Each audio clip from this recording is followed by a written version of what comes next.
GP do Qatar 2025 da Fórmula 1, penúltimo do ano, aconteceu com bagunça demais na largada, pipocada do Lando Norris, a McLaren fazendo uma cagada que, pelo amor de Deus, Rafael Câmara pode pintar na Ferrari e vai fazer teste ano que vem. Vamos aí falar todas as notícias do Qatar e do pós-Qatar que a gente tem aí nessa semana pré-Abu Dhabi. Então, bora lá!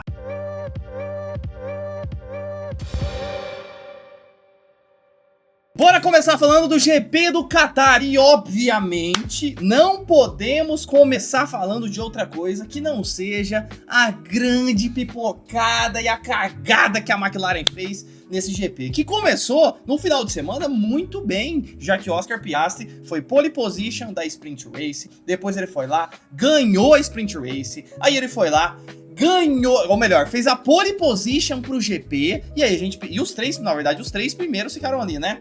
Oscar Piastri foi o pole position, Lando Norris estava ali do lado, Verstappen estava do lado. Essa largada do GP do Qatar tinha tudo para ser muito disputada. Logo na largada, o Piastri acabou tomando a frente e o Norris larga mal, Lando Norris. A gente tem duas certezas nessa vida, o Léo falou lá no call no grid, que duas certezas nessa vida, a morte e o Lando Norris largar mal. Essas são as duas certezas. Com isso, o Verstappen passa para a segunda colocação e o GP do Qatar, apesar de ser muito legal de guiar no videogame, inclusive eu tô com um simulador aqui, já eu vou gravar o volta rápida pro GP de Abu Dhabi, apesar de ser muito legal de jogar no videogame lá, o circuito de Lusail no Qatar, a corrida é muito chata, você viu na sprint, por quê? Só tem uma zona de DRS, então não tem locais de ultrapassagem, a não ser que alguém erre muito feio, ou você vá se aproximando ali durante toda a volta e na reta principal, que é o único ponto de DRS, você tenta alguma coisa. Então a corrida tinha tudo para ser muito chata, só que volta 7. Gasly e Hülkenberg numa disputa ali onde o Hülkenberg ultrapassou o Gasly acabou olhando pro retrovisor do lado esquerdo, a curva lá pra direita, perdeu o ponto de frenagem e acabou tocando na traseira do carro do Hulk. Hulk abandonou e gerou o quê? Um safety car. Relembrando que para esse GP do Qatar tínhamos uma regra de que todo jogo de pneu de todos os carros deveriam ser utilizados até 25 voltas. Como no Qatar tínhamos 57 voltas, então 25 jogos para um pneu, 25 voltas para o outro jogo e 7 para o outro jogo. Então, pelo menos 2 paradas no mínimo todo mundo tinha que fazer.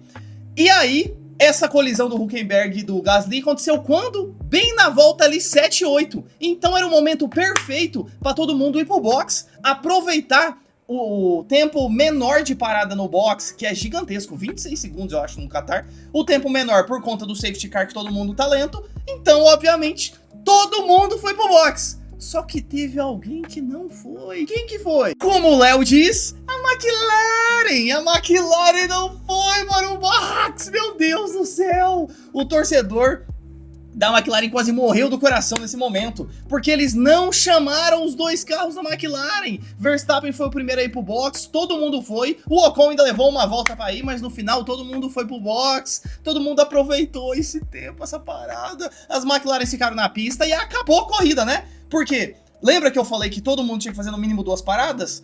Todo mundo ganhou uma parada com esse safety car, a McLaren ficou na pista, acabou. E ainda o primeiro pit stop do Piastri foi terrível ainda para variar. Depois no segundo eles compensaram. Só que a McLaren fez as 2 paradas, teve sorte demais de não voltar no trânsito. Um trânsito ali para trás que o Alonso estava segurando todo mundo. Se ele tivesse voltado no meio desse trânsito, aí ó, o Piastri nem teria pegado um pódio e o Norris nem teria chegado na 4ª colocação igual chegou. E já vou falar do lance dele com o Antonelli, que virou polêmica aí depois também, que pelo amor de Deus. Então, cagada demais. Depois do GP, André Stella, que é o team principal da equipe, Zac Brown, que é o CEO da equipe, foram em entrevistas falar que erraram. Eles admitiram, ó, erramos, a gente achou que a gente ficando na pista ia, com a performance do carro, acabar ganhando mais e depois no final com o pneu mais novo ia ter um rendimento melhor. Só que isso não acabou compensando o tempo menor de parada por um safety car. Então, cagada, né? Cagada. E o que eu não entendo é que a McLaren não precisava fazer isso. A McLaren, os 2 carros estavam em primeiro e segundo naquele momento no campeonato. Mesmo que o Piastri estava empatado com o Verstappen, Minto, nem tava empatado, porque o Piastri tinha ganhado a sprint. Olha, eu achando a pontuação antes do GP. Então era pior ainda, porque o Norris estava em primeiro, o Piastri estava em segundo e ainda nem estava com a mesma pontuação que o Verstappen em terceiro. Então não precisava. Parou o safety car, todo mundo pro box, às vezes não parei junto com todo mundo, fizesse igual o Ocon, na hora que terminasse a volta, fosse pro box, o prejuízo ia ser menor do que esse que foi da não parada. Então, ó, não dá pra entender, cagada, e aí a Red Bull foi maravilhosa, né, porque na hora do pódio, colocaram a pessoa para representar a equipe dos construtores, a Hannah Schmitz, que é a chefe, a top, a foda das estratégias da Red Bull. Então, numa corrida onde a McLaren deu a vitória pro Verstappen, por um erro de estratégia da equipe, aí vai lá e o Red Bull coloca estrategista no pódio. É cinema demais. E com isso, o Max Verstappen vence o GP do Qatar, seu 7º do ano, empata em número de vitórias com o Piastri e com o Lando Norris, e o primeiro critério de desempate é o número de vitórias. Então, caso eles terminem ali empatados por um jogo de posições e pontuação ali em Abu Dhabi, que é o último GP, quem vencer acaba tendo o primeiro critério de desempate, acaba sendo o campeão. Muito difícil de acontecer, mas era muito difícil do Max estar nessa situação. Então, assim, difícil por difícil, já tá acontecendo um monte de coisa difícil nesse ano. Então, a McLaren fez força para perder, e o Verstappen fez o papel dele que ele faz muito bem, né? 0 erros, foi perfeito pilotando aí a sua Red Bull e conseguiu capitalizar mais uma vez. Agora o campeonato fica totalmente aberto, porque Norris está em primeiro, Verstappen está 12 pontos atrás de Lando Norris e Piastri está 16 pontos atrás de Lando Norris e 4 pontos atrás de Max Verstappen. Então, ó, o Verstappen assume a segunda colocação e passa o Piastri, que até esses dias aí estava liderando isolado o campeonato e parecia que ia ser fácil o título. Depois disso, a gente teve Carlos Sainz na terceira colocação. Ótimo, ó! Meus parabéns pro Carlos Sainz, que disse no começo do ano que não ia ter nenhum pódio, que não, esse é um ano de adaptação, não vai acontecer nada. Teve aí, ó, P3 no Azerbaijão, em Baku, e agora já no Qatar, P3, um pódio aí pra equipe Williams, mandou bem demais. Depois disso a gente teve o Norris em quarto e as duas Mercedes em quinto e em sexto. E a polêmica do Antonelli. O Antonelli segurou o Lando Norris por muitas voltas, eu acho que umas 8, 9 voltas aí no final do GP. Defendeu muito bem essa quarta colocação que o Antonelli tava, só que aí chegou acho que na penúltima volta, se eu não me engano, o Antonelli acabou perdendo a traseira do carro e com esse erro, no meio ali da volta, o Norris até então não estava conseguindo passar o Antonelli por muitas voltas, só que com o erro do Antonelli, o Norris acabou ultrapassando ele. E aí, durante a corrida, o Gianpiero Lambiase, o engenheiro do Verstappen, mandou um rádio falando que parece que foi de propósito. O Helmut Marko também, depois da corrida, falou que parece que foi de propósito. E assim, não cola no grid, eu, a Laís e o Léo, a gente até trouxe esse assunto, a gente levantou essa hipótese, mas ficou meio na dúvida. E eu até comentei no programa, eu falei, mas muito estranho ter sido de propósito. Ah, mas tem a unidade de potência e tudo da McLaren, mas pô, muito estranho. Ainda tem outra, se fosse pro Antonelli facilitar a vida do Norris, ele não tinha segurado o Norris por 7, 8, 9 voltas, igual ele fez. Então eu já tinha achado muito estranha essa história, depois a Red Bull e Mercedes conversaram e foi desmentido toda essa história. Só que isso aí gerou mais história do que era pra gerar, porque o Antonelli começou a receber nas suas redes sociais ameaças, e ameaças bem sérias, que é uma coisa bizarra, né? Meu, o cara só errou ali na volta. Que tão ameaçando o cara? O povo é maluco, gente. O cara errou na volta ali, fazendo uma curva, o Norris passou, e além de tudo, mesmo com tudo, a gente sabe que a McLaren tem um carro melhor que a Mercedes esse ano. Então era super... E além de tudo, o Norris tinha pneus mais novos que o do Antonelli. Então o esperado já era que o Norris ia passar o Antonelli. Por que essa história toda? E aí a Red Bull teve que fazer um pronunciamento oficial hoje na segunda-feira, dia 1º de dezembro. A Mercedes também teve que fazer pronunciamento, o Helmut Marko teve que se desmentir, o Gianpiero também, junto com a Red Bull. Gente, que mundo maluco é esse que a gente tá vivendo? Ameaçar o cara por causa disso. Uma coisa que já era esperada ao Norris passar ele. Então, ó, não dá pra entender. Algumas coisas não dá pra entender, mas rolou essa treta aí. Depois a gente teve Jovem Alonso na 7ª colocação, muito bem. Charles Leclerc, que largou em 10º, lutou. Ó, a Ferrari tá difícil, hein? Hamilton ficou no Q1, o Leclerc ainda foi pro Q3 no quali, não tiveram uma boa sprint também, muito menos a classificação. Hamilton ficou no Q1, largou lá de trás, o Hamilton ainda escalou o pelotão, só que como é muito difícil ultrapassar nessa pista, foi complicado demais. Então no final o Leclerc ficou em oitavo, Hamilton ficou em 12º, quase pontuou. Mas difícil pro Hamilton, viu, cara? O que o Hamilton tá esperando chegar a Abu Dhabi pra virar a página e ver se o carro do ano que vem vai ser bom, não tá escrito. O Leclerc também, né? Inclusive o Hamilton vem falando pouco nas entrevistas, depois que o chefão aí o chefão da Ferrari acabou vindo na entrevista pra falar que, não, os pilotos têm que falar menos e dirigir mais. Então o Hamilton tá falando menos. Nas entrevistas ele tá sendo monossilábico. Ele nada mais tá seguindo as ordens do chefe, né? O Hamilton deve estar puto também, então já tá seguindo ordem, já tá no foda-se já. Depois a gente teve Liam Lawson em 9º lugar, surpreendendo todo mundo. Tsunoda em 10º, que acabou ajudando o Verstappen um pouco na sprint e pontuou pra Red Bull, mas o Tsunoda já era, gente, já era. Albon 11º, nosso menino Gabriel Bortoleto teve um ótimo GP, largou de 19º e terminou em 13º. Não pontuou, mas pelo menos ele ficou na pista, já que ele vinha de 2 corridas muito mal, duas não, ele vinha de 3 corridas muito mal, porque a gente teve o GP do Brasil, o GP do México, que também não foi aquela Brastemp, e depois o GP de Las Vegas, que ele acabou abandonando, assim como no Brasil. Então, o Bortoleto chega aqui no Qatar, pista que ele conhece pela Fórmula 2 do ano que vem, e terminou em 13º. Largou de 10º, terminou em 13º. Tá bom, o foco, projeto da Audi. Red Bull anuncia que nessa terça-feira, dia 2 de dezembro, vai anunciar a sua dupla de pilotos para 2026. Lembrando que o Verstappen já tá garantido, né? Então ele já é uma posição. Na verdade, de todo o grid da Fórmula 1, das 11 equipes, lembrando que a Cadillac entra para 2026 como 11ª equipe, das 11 equipes, ou seja, dos 22 pilotos que estarão no grid o ano que vem, só 3 pilotos não estão confirmados, que é os 3 do mundo Red Bull.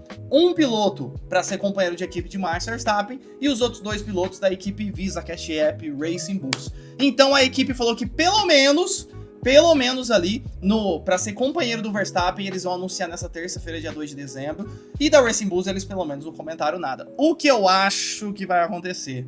Isaac Hadjar, que teve um ano de estreia muito bom na Racing Bull, só teve esse GP do Qatar aí ruim, mas em geral ele mandou muito bem.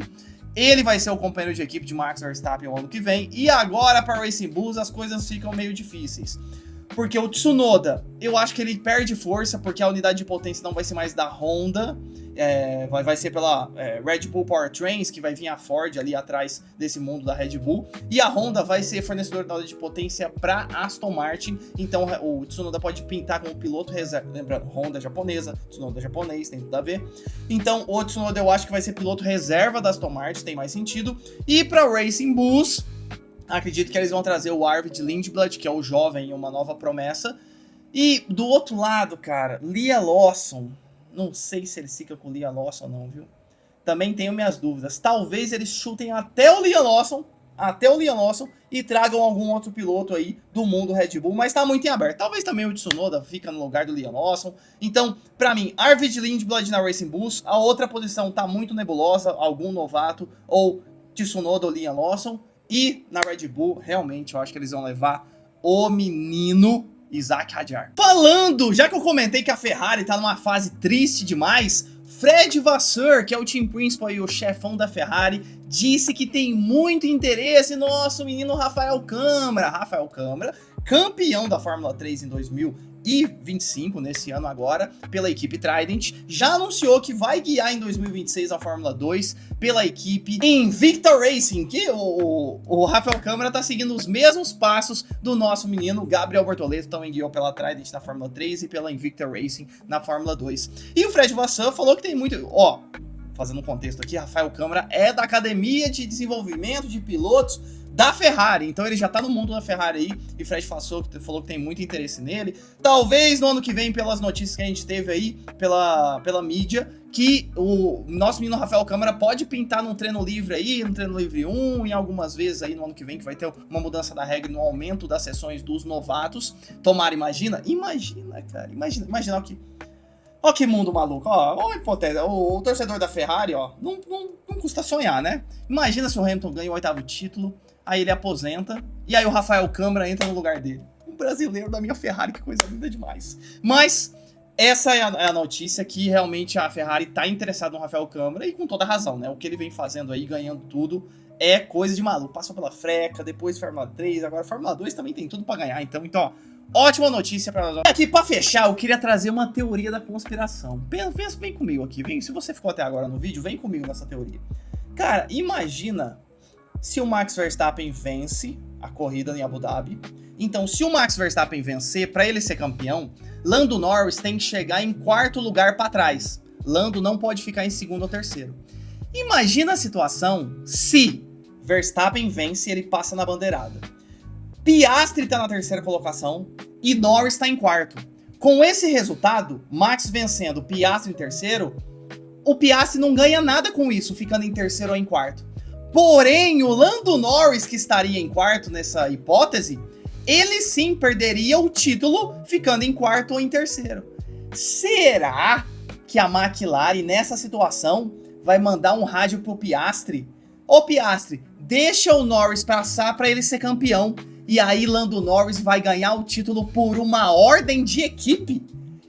Imagina se isso acontece. E é possível, tá? Não é viagem, não. Você acha que o Piastri deixaria? Você acha que a McLaren faria isso? Você acha que Lando Norris aceitaria ser campeão por causa de uma ordem de equipe? Meu, ia ficar uma coisa feia demais. Já tá feio pra McLaren. Imagina se o Norris é campeão desse jeito. Meu, deixa aqui nos comentários. Imagina. Então é isso. Esse foi um resumão aí do GP do Qatar. E alguns comentários ali, notícias que aconteceram. Óbvio, né? Se você gostou, deixa um like. Já se inscreve aqui no Reaceleração pra não perder nada de Fórmula 1. Então é isso. Valeu. Falou.